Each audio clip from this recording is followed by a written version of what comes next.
Oh,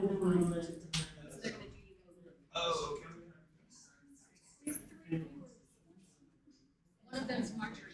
Yes. You already emailed me. Oh, 5? They like the music. First one back after a while. It's gonna take a while to warm up. Exactly.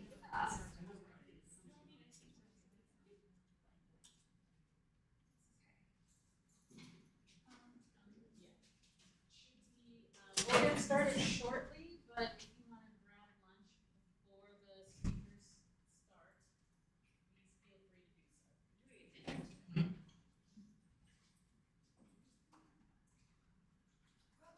to do so.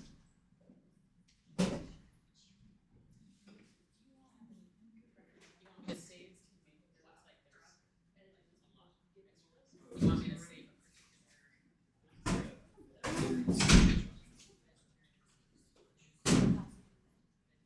Let me mark off the There's a lot of it. Oh, I was like, and vegan, and then vegan. So if you only photosynthesize, we got you.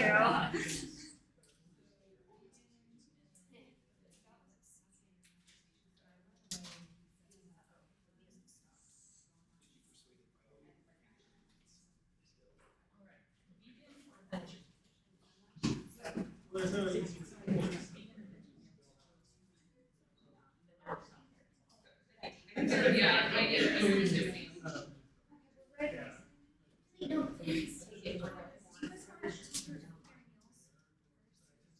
No, I was gonna eat it That's, I can't eat. I should eat during my talk.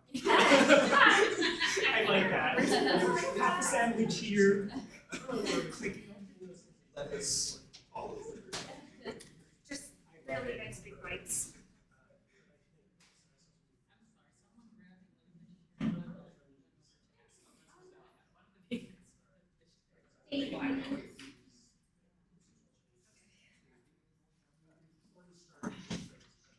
This is so short.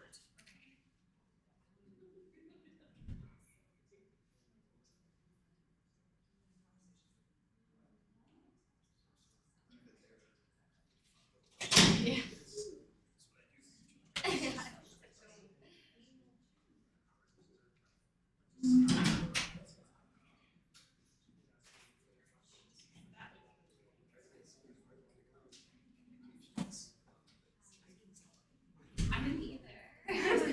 Well, she's the only one who's really gonna have much of an idea what we're talking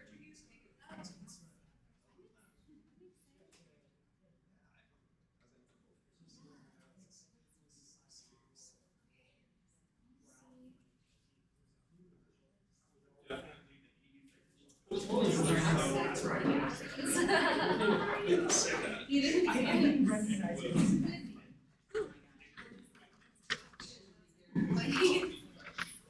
Hello, everyone. I know that some of you are still grabbing lunch. We just wanted to get started. I want to welcome you to this interdisciplinary exchange, which is sponsored by the CLAS Council on Diversity, Equity, and Inclusion. With everything going on this year, this is our one and only event, so we're really excited. The council started the interdisciplinary exchanges in 2014 to offer presentations, discussions, and working groups highlighting the research and creative work of our wonderful CLAS faculty, staff, and students. If any of you have ideas for exchanges for next year, you can contact me or Marjorie Levine-Clark or Michelle Comstock, and we'd be really grateful for the ideas that you have. I want to thank Ellie Lewis for arranging our lunch, getting a room, and setting up our live stream. My name is Faye Cronin. I'm the CLAS Associate Dean for Faculty and Staff Affairs. Normally at these exchanges, you'd be greeted by Marjorie Levine-Clark, our Associate Dean for Diversity Outreach and Initiatives. However, she's unable to be with us today. She is in the live stream because she's recovering from being sick. Today, we are celebrating some new faculty research connected to diversity, equity, and inclusion. We're going to be starting off with Paul Lay. He will be talking to us about investigating the intersections of student science identities and belonging in science. Our next speaker will be Stephen Bose from our history department, and he's our, I'm going to say this wrong, Bhagwan, Super Spanaba, yeah, endowed professorship in Jain Studies. And he'll be talking about social media self-representations and research hypotheses, planning field work with a global Jain organization. And our last speaker is Emma Bunkley, who is from our Department of Health and Behavioral Sciences, and she'll be talking to us about diabetic living, Senegalese women's experiences with metabolic illness. For those who are live streaming the event, we will be ending the live stream after Dr. Bose's presentation. Dr. Bunkley's presentation includes women's stories and images that we'd like to prevent from being taken out of context or otherwise misrepresented. All right. And with that, Paul, please come up.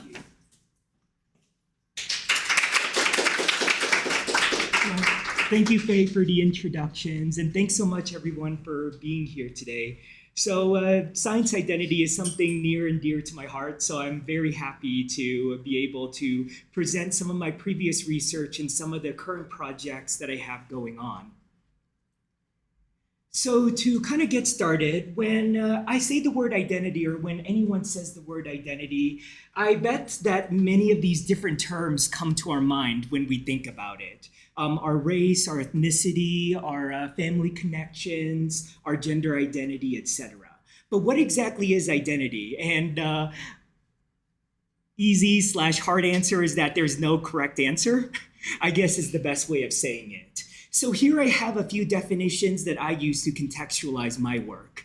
With identity being recognized as a certain kind of person in a given context, and going beyond that and also recognizing that history and culture and community play a huge role in identities and how we see ourselves. So Nasir and Sachs really dives into this by identifying that identities are not located solely in an individual, but rather are negotiated in social interactions that take form in cultural spaces. So this really recognizes how much influence other individuals and our history and culture have on how we see ourselves as a person and who we see ourselves to be.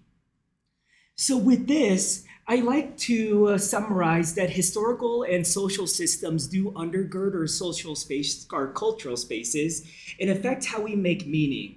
And this is going to impact our students in particular by them asking themselves if they feel they belong in a space. And if they don't belong, how are they going to navigate that space, and may they exit?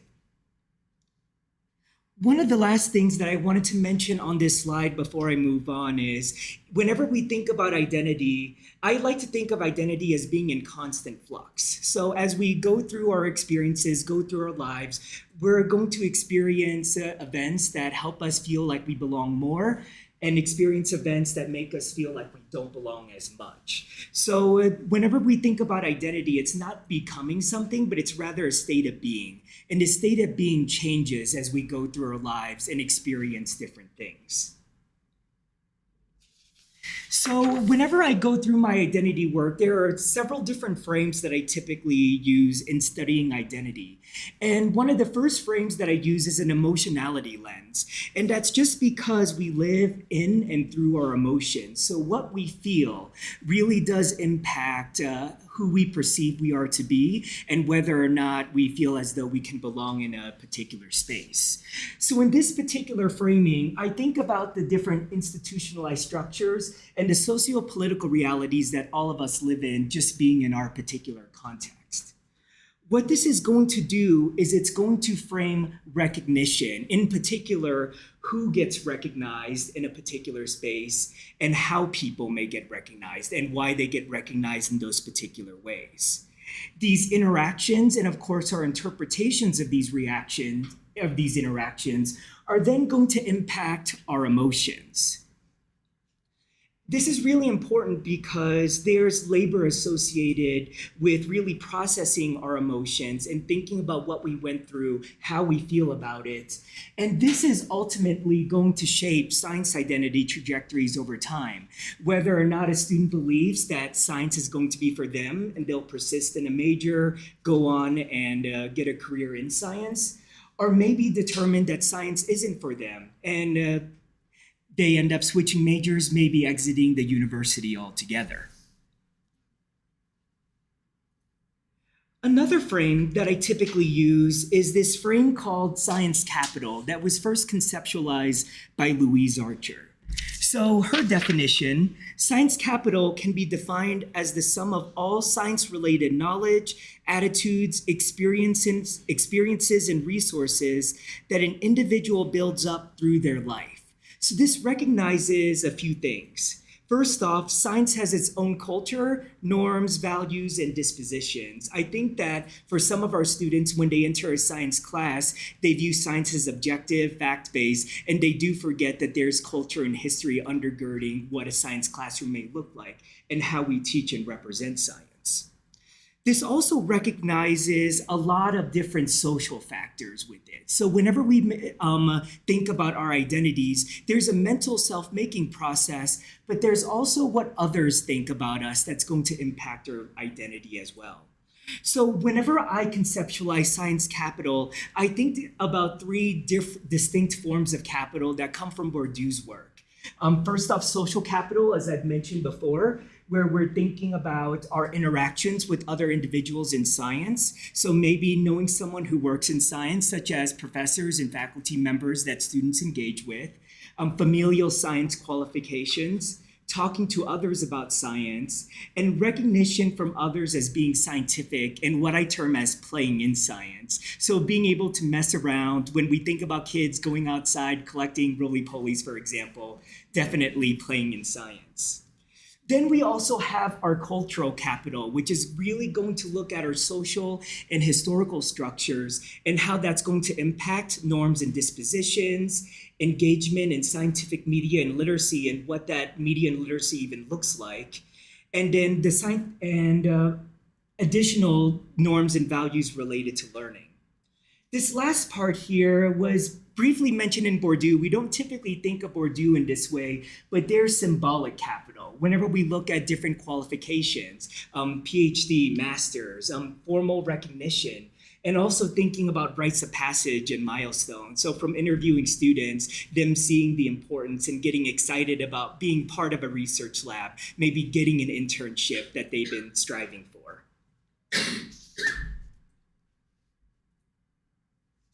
So this then relates to some of my past and current work that I wanted to talk about.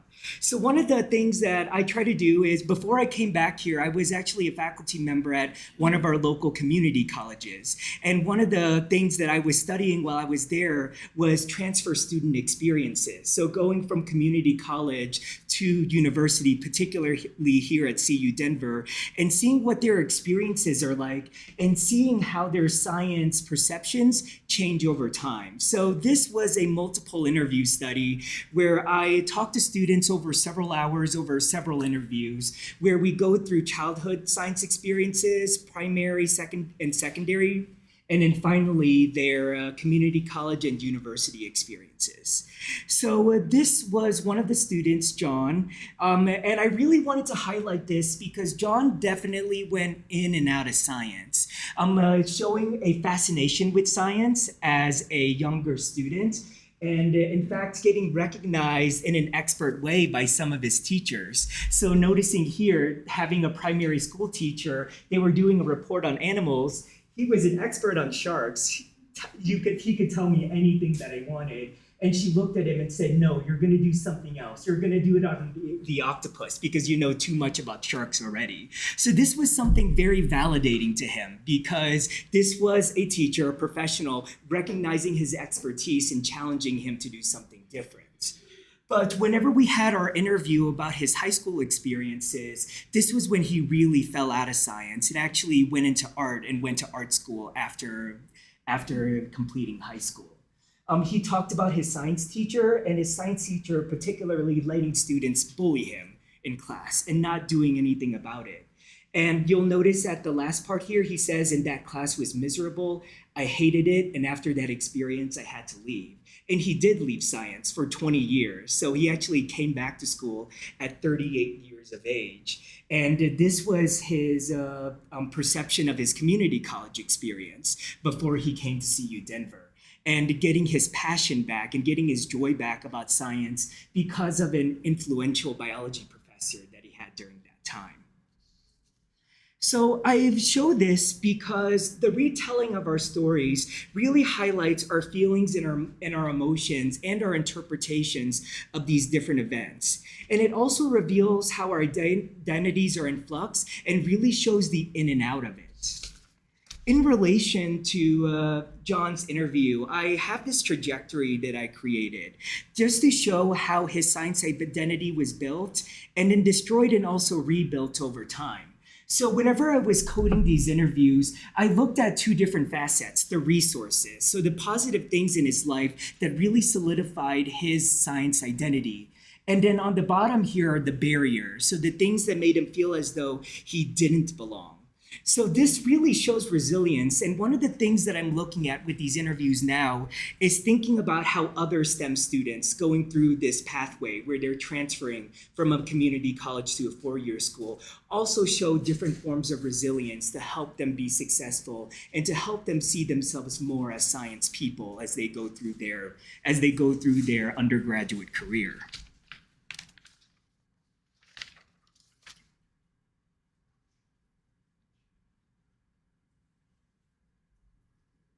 One of the last things that I'll talk about today is what I refer to as the power of place. So this builds on knowledge learned from place-based education, which is when you place students in local heritage, cultures, landscapes, opportunities, and experiences, and use this as a foundation to study a particular discipline. So in here, science.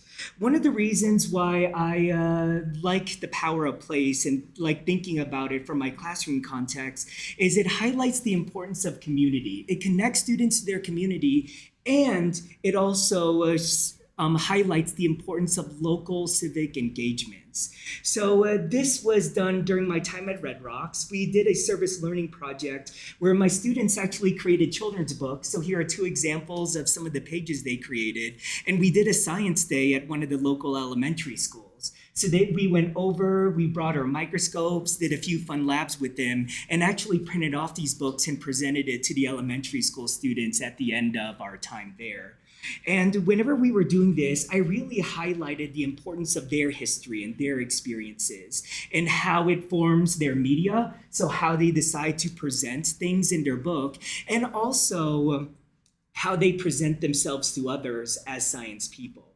So as a part of this, I had them collect journal entries, or write journal entries. I collected them. And I just wanted to present one quote here from a student where she writes, "I'm more sciencey than I thought. I have grown to be able to teach and relate science in new ways to a younger audience and make it more meaningful to myself as well." So I thought that this was really powerful. This actually came from a student that didn't believe that she could do science. She was like, "Oh yeah, I'm a business major. I'm taking this class because I need science credits to get my associates in and move on." So to have a student be able to recognize that she can do science was really powerful to me. The last thing that I wanted to talk about in relation to the power of place are course-based undergraduate research experiences, or CUREs.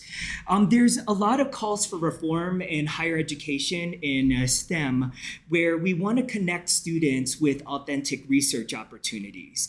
This has been shown to retain more students in STEM.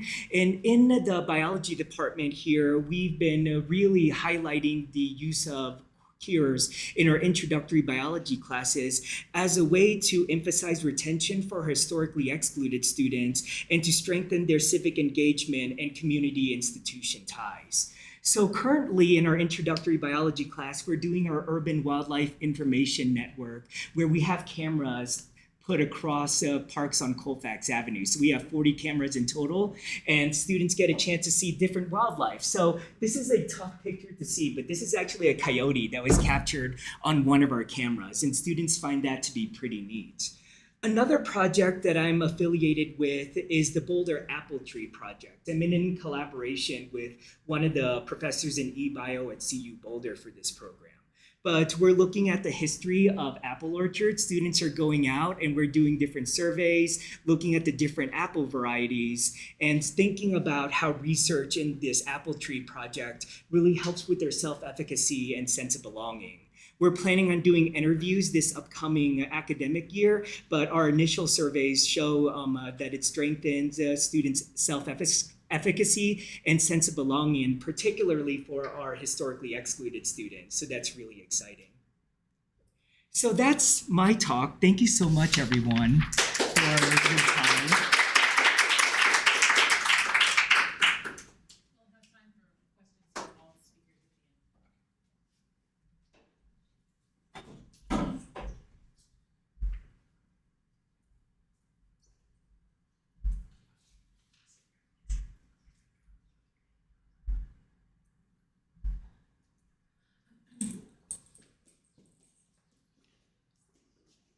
Is it possible to use presenter view in this?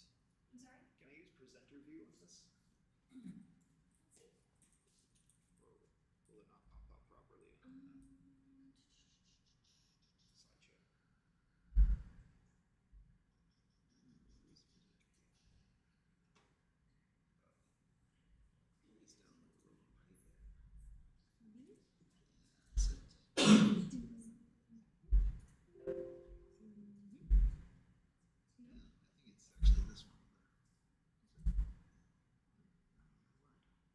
All right, that's okay.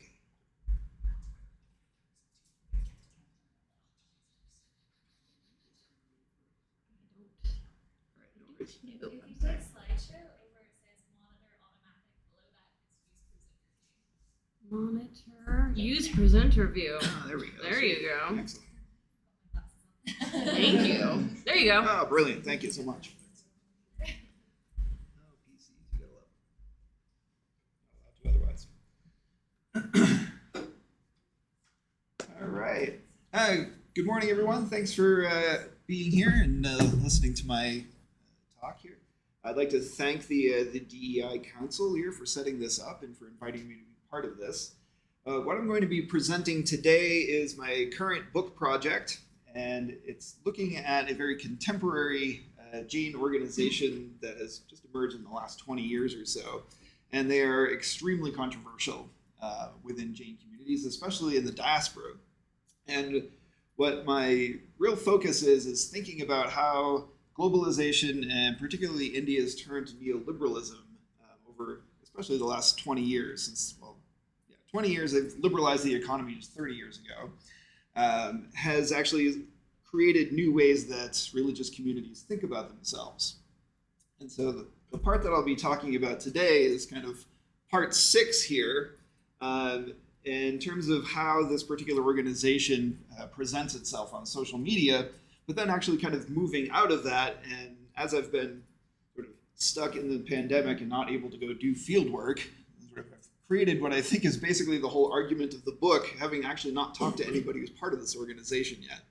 So that's the part where I'm trying to think about how to move from the things that I've treated as conclusions so far to thinking about them as hypotheses to actually start talking to people. So the organization that I've been watching for the past couple of years is called the Srimad Rajchandra Mission of Dharampur. Dharampur is a small town in South Gujarat state in the western corner of India. It's about 2 hours north of Mumbai, which is significant because that's kind of their primary target audience are wealthy, middle to upper class Jains, mostly from Mumbai and Gujarat. The founder is, well, the inspiration for this organization is a figure named Srimad Rajchandra, who lived in the late 19th century. He was a Jain layman who refused to take initiation as a monk so that he could sort of work to kind of reform the Jain society of his time. So he was a major reform figure, if he's known at all by famous people, it's because he had a fairly intimate correspondence with this guy, Mohandas Gandhi, when he was in South Africa, in which he kind of pointed him towards certain texts like the Bhagavad Gita and other things that prevented him from converting to Christianity, as so many Indians were doing in South Africa at the time. The organization was founded by this fella. His name is Rakesh Bhai Jhaveri. He comes from a fairly wealthy Jain family from Mumbai. His family are pretty famous jewelers. And he actually did his PhD at the University of Bombay on Rajachandra and then set up his own ashram starting in 2001. The organization has a fairly wide appeal, despite their controversy. So this is the logo for the 2019 Jain Association in North America convention. It's a biennial convention that gathers Jains from all over North America for usually over 4th of July weekend. And the logo from the 2019 convention focused its attention really on what Rakesh Bhai's message is. So just to go back briefly here, the mission statement of the organization is to realize one's true self and serve others selflessly. And that's what I'll be talking about today. So the logo has these 5 terms up here, and I'm just going to be talking about this one, seva, or service, and this other one, self-realization. And the reason why I want to talk about them today is because they really are kind of at the center of their social media campaign. So just to give you a sense of what their social media footprint is, of course, Facebook is still the most popular social media platform in the world, and that's also true of India. And their organization has had its first social media page was on Facebook. It goes back to 2010. They also started a YouTube channel around that time. And I will be mostly focusing on Instagram today here because I think that's where they're reaching a very specific kind of audience that I want to talk about. But what you'll notice here is since, if you look at the red box, that was the data I recorded in March of 2019, that was where their social media presence was before that 2019 convention. The convention happened in July of that year. And since then, you can really see how the numbers have dramatically increased on all of their platforms, except for Twitter, thankfully. I guess they've fallen off a bit. I blame Elon. So on Instagram, they have sort of a 2-pronged approach. One is to platform images and sayings of Rakesh Bhai himself. So you'll see a lot of graphics like this with a picture of him and pithy sayings. And these are all recorded under the hashtag Sadhguru Whispers, right? So whispers of the true teacher. And the other thing that you see on Instagram, and this goes all the way back to the ancient days of Instagram when they had Instagram TV, are a lot of pictures of young Jains, some of whom are from India, some of whom are from the United States, giving testimonials about how Rakesh Bhai has transformed their understanding of Jainism, has helped them find new meaning in their religious identities. And while I don't have time to play the video, the one in the lower left corner there, Dr. Mansi Shah, she's from Phoenix.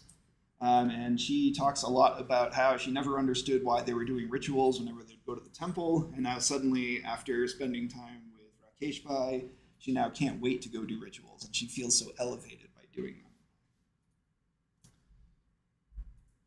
Their last major Instagram campaign also has a sort of a 2-part strategy to it.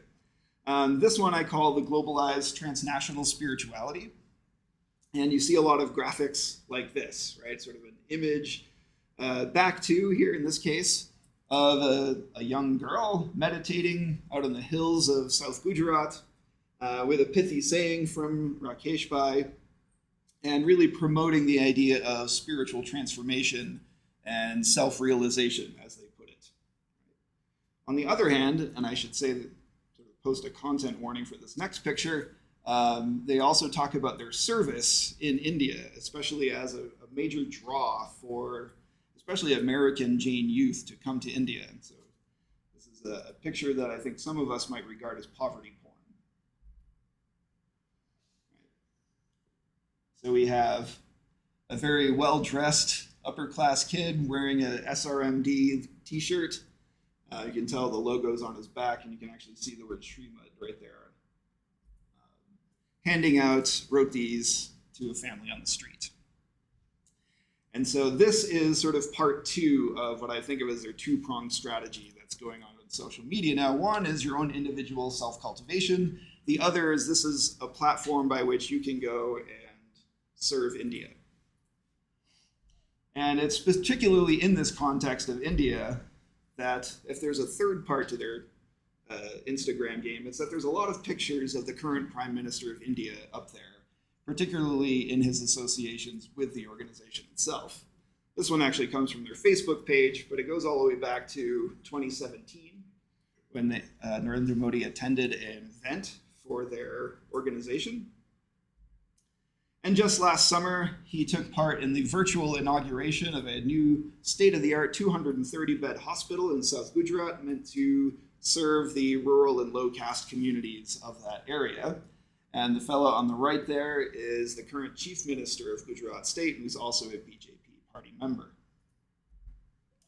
And as Modi notes in his remarks there, that he's had a long association with the Srimad Rajchandra mission, and congratulates them on sort of helping to make India sort of the new India as part of the kind of the BJP and Hindu rights understanding of how they're transforming the Indian landscape, partly through using religious organizations to take up sort of the role of kind of social benefactors. Right? So this is sort of part of that neoliberal abrogation of the state's role in taking care of social problems and putting it onto religious charitable organizations, which we can talk about during the Q&A. And so one of the things that's been really kind of inspiring me about this is to think about how this all fits into India's turn to neoliberalism, right? How identity is now becoming, as Andrea Jain puts it, a matter of what groups and individuals can assert into a marketplace of ideas. And right, the founder here is very much using a kind of platform of e-commerce to think in a very generic way about how this Jain organization is an Indian organization and a global one at the same time, right? And what this is doing is kind of traversing the sectarian and caste distinctions that are sort of part of Jain societies. And so he's sort of crossing over all of them, but he's really only doing it to sort of upper middle class and upper class Jains. And so, right, one of the things that he's offering to especially diaspora youth is the chance to come to India around late December of every year with what he calls the Global Youth Festival, in which he advertises that you can meet the real you. It includes this term Sanskriti, which would be most commonly translated as culture, right? So you can get in touch with your roots, as he puts it. And so, right, what's interesting about this to me in terms of like how they're thinking about their kind of social media campaign and how this is really working in a neoliberal mode is that it's turning the service work into, as Andrea Jain puts it in her work, a sort of gestural move.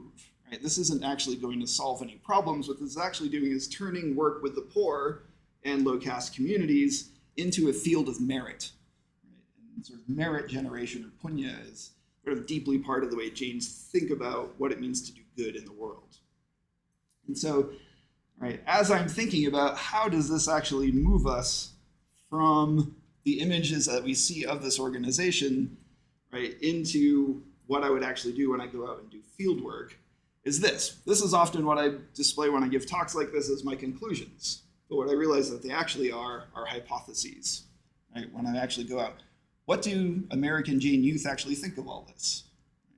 In my as sort of limited fieldwork and interactions with Jains over the last 20 years, I would say that not a lot of American Jain youth under 40 are terribly politically aware about what's actually going on in India.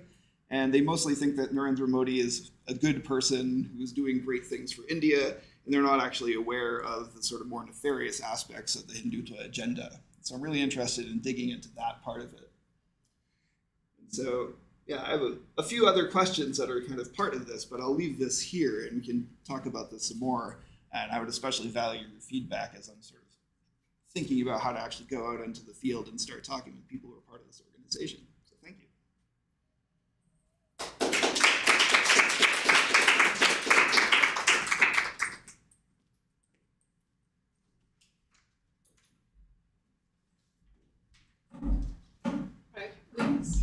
Just want to thank all of you in the live stream for coming. We're going to be ending the live stream at